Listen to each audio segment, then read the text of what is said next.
اور اگر کوئی مولانا صاحب کسی طریقے سے پارلیمنٹ میں پہنچ جاتے ہیں اور جا کر وہ اسلام کی بات کرتے ہیں تو جتنے آپس میں دست و گریباں تھے مختلف متضاد پارٹیوں کے لوگ سب اس کے خلاف اکٹھے ہو جاتے ہیں۔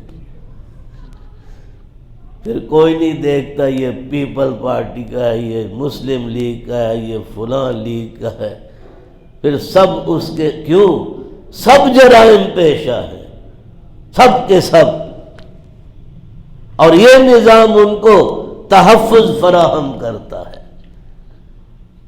اس نظام کی چھتری تلے یہ جمہوریت کیا کفر کا نظام ہے، یہ اسلام سے متضاد ایک نظام ہے۔ نظام کسے کہتے ہو؟ زندگی گزارنے کا طریقہ، فرد کی نجی اور پرائیویٹ زندگی سے لے کر ایوان اقتدار تلک سارے کی ساری رہنمائی اللہ کا دین فراہم کرتا ہے۔ کوئی شخص کہے کہ میرے لیے رہنمائی نہیں، ہم سے پوچھے، ہم بتلائیں گے انشاءاللہ کہاں تیرے لیے رہنمائی نہیں۔ سب کے لیے رہنمائی اس دین حق میں موجود ہے۔ میں عرض کر رہا لوگ بھی نہیں چاہتے شریعت کو، کیونکہ جس برے نظام میں یہ جکڑے ہوئے ہیں، جہاں جس کا جب بھی بس چلتا ہے وہ ستم ظریفی میں کم نہیں کرتا، ہاں، اس لیے وہ اس دائرہ زندگانی سے نکلنا نہیں چاہتا۔ کاش کے لوگوں کو یہ معلوم ہو جائے کہ شریعت کا نفاذ ہو تو اتنی رحمتیں اللہ رب العالمین کی تم پر برسے کہ تم حد اور شمار نہ کر سکو۔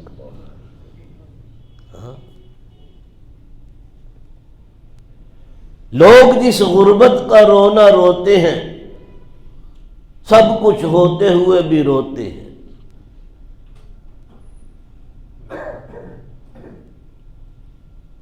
شریعت کا نفاذ ہو، یہ بجلی، یہ گیس، واٹر سپلائی، علاج معالجے کی تمام سہولتیں، تعلم کے سارے ٹوٹلی اخراجات سرکار کے ذمے۔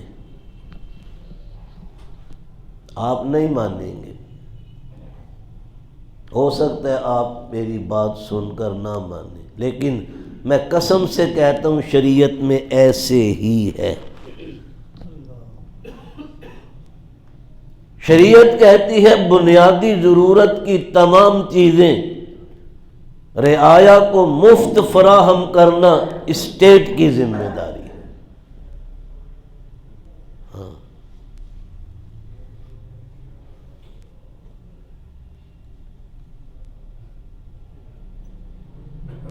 وہاں امتیاز نہیں، یہ مالدار کا، یہ وزیر کا، یہ فلاں کا، یہ فلاں کا بیٹا ہے۔ وہاں تعلیمی اداروں میں سب کے سب ایک جیسی، کیوں؟ شریعت ہے، کوئی امتیاز نہیں۔ یقین نہ آئے تو صدر اول کے ایمان والوں کی ہسٹری کو دیکھ لیں۔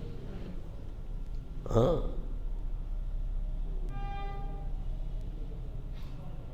یہ برا ہو ہمارے دشمنوں کا جنہوں نے طبقات کی تقسیم پیدا کر کے مسلمانوں کو ٹکڑیوں میں بانٹ دیا ہے۔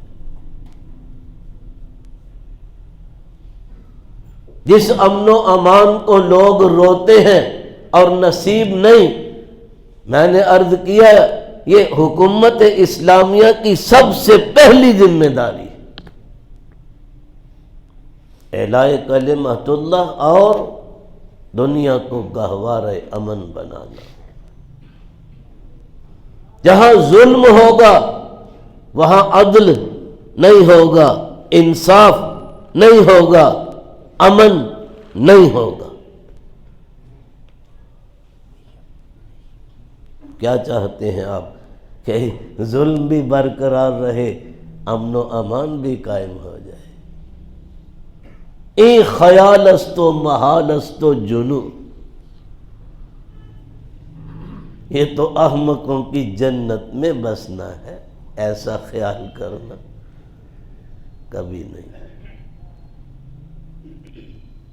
جو دنیا والوں کا بنایا ہوا نظام ہوگا تو بنانے والے اپنی شیطانی خواہشات کے پیش نظر بنائیں گے۔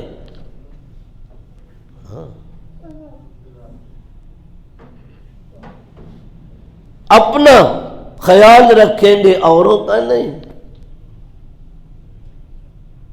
لیکن جو نظام اللہ رب العالمین نازل کرے گا وہ کس کے لیے ہوگا؟ ساری مخلوق کے لیے۔ کیوں؟ اللہ مجھ اکیلے کا رب نہیں، وہ رب العالمین ہے۔ پہلا تعارف الحمدللہ رب العالمین۔ نماز میں قرات بھی یہاں سے شروع کرتے، مجھ اکیلے کا نہیں، وہ رب العالمین ہے، تمام جہانوں کا۔ 18,000 علماء فرماتے ہیں عالم ہے، ہر عالم کی کتنی مخلوق ہے، لا تعد ولا تحصى، کوئی نہیں جانتا سوائے اللہ کے، سب کا رب ہے۔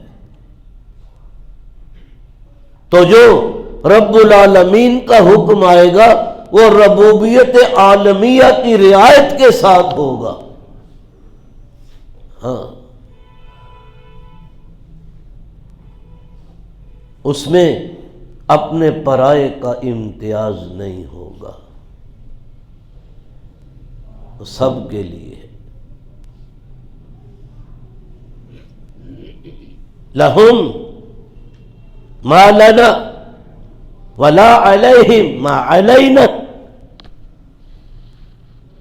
نبی علیہ السلام کا ارشاد والا شان۔ اسلامی حکومت کے جو غیر مسلم شہری ہیں وہ مراعات جو مسلمانوں کو حاصل ہیں وہ انہیں بھی ملیں گی۔ لہم ما لنا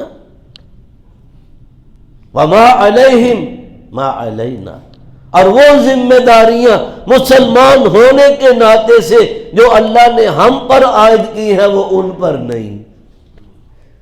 کیا کہا میں نے؟ کیا کہا میں نے؟ تاکہ بات کو آگے بڑھاؤں۔ نہیں سمجھ آئی؟ آ گئی کی سمجھ آئی؟ وہ ذمہ داریاں جو مسلمانوں پر عائد کی ہیں وہ ان پر نہیں آئے گی، کفار پر۔ اگلی بات، دو باتیں میں نے کی ہیں۔ جو مراعات مسلمانوں کو یہ جس طرح بیٹے آپ بیٹھے ہیں نا، ہم نے یہی سنا ہذہ جلسۃ اہل النار، یہ جہنمیوں کی بیٹھک ہے، یوں مت بیٹھا۔ میں نے اپنے بزرگوں میں کسی کو بھی یوں کراس کر کے بیٹھنا نہیں دیکھا، یوں تو بیٹھتے ہیں، یوں، یہ نہیں، یہ ٹھیک نہیں ہے۔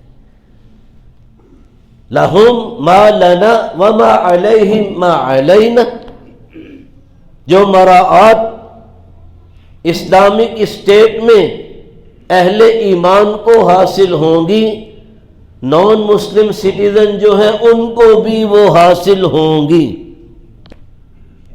لیکن اللہ کی جانب سے مسلمان ہونے کے ناطے سے جو ذمہ داریاں مسلمانوں پر عائد ہوں گی وہ کافروں پر نہیں ہوں گی۔ سیدھی سی بات ہے۔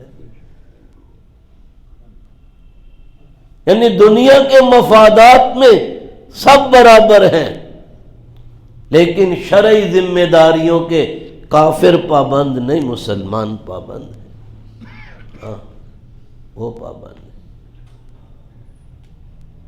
چونکہ یہ احکام کائنات کے کریٹر کے ہیں، رب العالمین کے ہیں، لہذا سب کی رعایت کے لیے۔ میں نے ابھی عرض کیا کیونکہ وہ رب العالمین ہے، اس کا جو حکم آئے گا ربوبیت عالمیہ کی رعایت کے ساتھ ہوگا سب کے لیے۔ یہ جو کہتے ہیں نا سب کے لیے اور کرتے نہیں، جھوٹ بولتے، منافق ہے، منافق ہے۔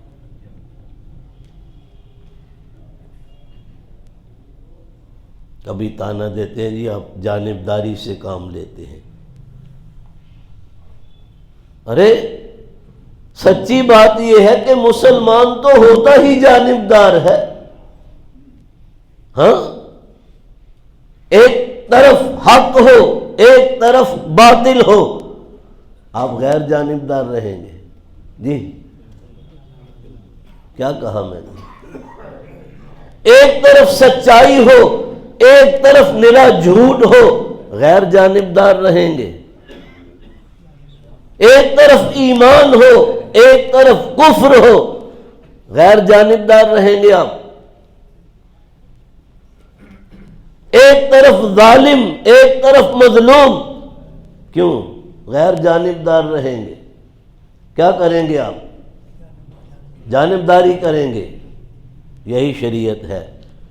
جو کہتے ہیں نا غیر جانبدار، وہ منافق ہے پرلے درجے کا، وہ خائن ہے، خیانت کرنے والا ہے۔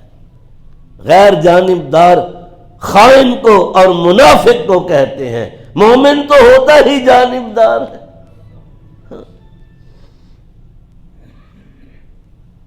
یہ نہیں کہ با مسلمہ اللہ اللہ با برہمن رام رام، یہ نہیں چلتا ہاں بھائی، وہاں یہ دو رنگی نہیں چلتی۔ شریعت میں دو ٹوک فیصلہ ہے۔ مسلمان ہوتا ہی جانبدار ہے، لیکن کس جانب کو اپناتا ہے؟ جو حق ہوتی ہے۔ غیر جانبدار جو خود کو کہتا ہے وہ بے ایمان ہے، وہ منافق ہے، وہ خائن ہے۔ میں نے عرض کیا امن کا قائم کرنا صرف اللہ کے نظام میں، یہ خوبی اور کہیں نہیں ملے گی۔ ظلم کا استحصال صرف اسلام کی خوبی ہے، کہیں اور نہیں، کہیں نہیں ملے گا آپ کو۔ قرآن سے پوچھو، اللہ کا قرآن کہتا ہے ان الشرک لظلم عظیم، سب سے بڑا ظلم کیا ہے؟ شرک۔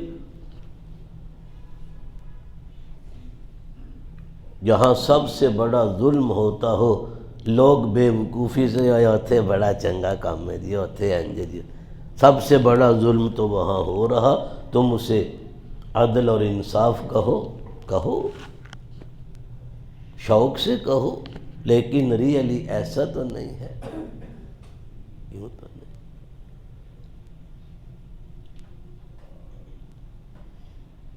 جس رب العالمین نے ہر چیز کو پیدا کیا ہے، میں نے عرض کیا فرما روائی کا حق بس اسے ہی ہے،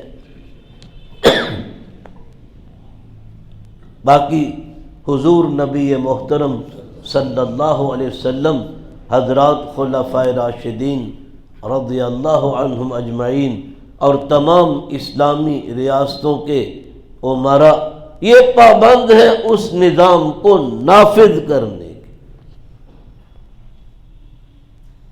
ہمارے ہاں قانون سازی کا حق پارلیمنٹ کو دیا جاتا ہے، یعنی وہ حق جو اللہ کا ہے وہ پارلیمنٹ کو دے دیا جاتا ہے۔ شرک تو یہیں شروع ہو جاتا ہے۔ ہاں، اللہ جس طرح اپنی ذات میں وحدہ لا شریک لہ یوں ہی وہ اپنی صفات میں بھی وحدہ لا شریک لہ، اسی طرح وہ اپنے اختیارات میں وحدہ لا شریک لہ، اسی طرح اللہ اپنے حقوق میں وحدہ لا شریک لہ۔ جب یہ حق کسی غیر کو دو گے یہی شرک ہے۔ پارلیمنٹ کو قانون سازی کا کوئی حق نہیں، یہ حق کس کا ہے؟ اللہ کا۔ جو نظام حیات اس نے 1500 سال پہلے بنا کر نازل کیا اور دیا، محمد الرسول اللہ نے اسے ہی نافذ کیا، خلفائے راشدین نے اسے ہی نافذ کیا۔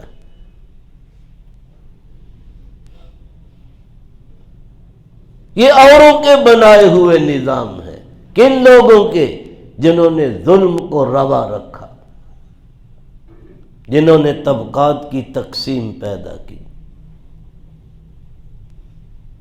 شریعت مطہرہ میں تمام ایمان والوں کی قیمت برابر ہے،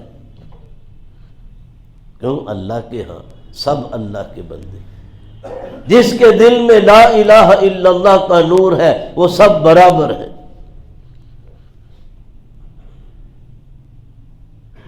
یہاں امتیاز ہے،